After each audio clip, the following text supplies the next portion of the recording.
আসসালামু আলাইকুম বন্ধুরা, আরাফাত 360-তে আপনাদের সবাইকে স্বাগতম। আজকে আমি একটি নতুন টপিক নিয়ে আসলাম, ইউটিউব টিপস অ্যান্ড ট্রিক 3।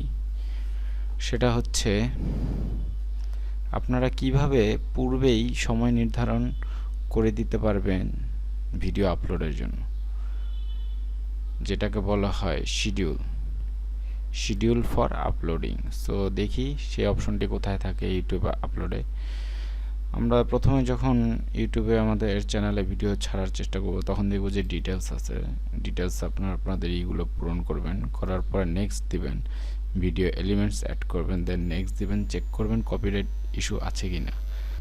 যদি এগুলো না থাকে তাহলে আপনারা টোটালি চলে যাবেন ভিসিবিলিটিতে যাওয়ার পর সেভ অর পাবলিশে অপশন আছে, দেন এটা নিচে আছে শিডিউলে ক্লিক করলে আপনাদের প্রথমে সিলেক্ট করতে হবে কোন ডেটে ভিডিওটা পাবলিশ করবেন। আমি আজকের ডেটটি দিব, দেন আমি সময়টা দিয়ে দিব,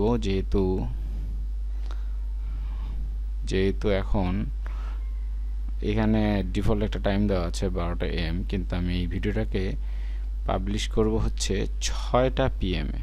তো 6টা PM এ পাবলিশ করার পরে দেন আমি শিডিউলে ক্লিক করে দেব। এখন ইউটিউবে যখন এই ভিডিওটা আপনি করবেন, এখন আপনার অনেকের প্রশ্ন থাকতে পারে যে ভাই, শিডিউল তো করে দিলাম, আমার কি কম্পিউটারটাকে অন রাখতে হবে কি না। সো আমি বলবো যে কম্পিউটারটা অন রাখার কোনো প্রয়োজন নেই, কারণ আপনি যখন কোনো ভিডিও ইউটিউবে আপলোড করতে চান তখন সেই ভিডিওটি ইউটিউবে আপলোড হয়ে যায়। দেন শিডিউলটা দিলে সে কি করবে, তার আপলোডকৃত ভিডিওটাই আপনার পরবর্তীতে যখন শিডিউল ফর পাবলিশে দিবেন তখন সেটা ওই সময় যে ভিডিওটা সবার কাছে ভিজিবল হয়ে যাবে। সো আশা করি বন্ধুরা আমার কথাটি বুঝতে পেরেছেন এবং এই অপশনটা আপনাদের অনেক কাজে লাগবে। আজকে এইটুকুই, আপনাদের সবাইকে ধন্যবাদ। অন্য আরেকদিন দেখা হবে কোনো নতুন এক টিপস অ্যান্ড ট্রিক নিয়ে। আমার ভিডিওটি ভালো লাগলে আপনারা লাইক করবেন, সাবস্ক্রাইব করবেন অ্যান্ড শেয়ার করবেন।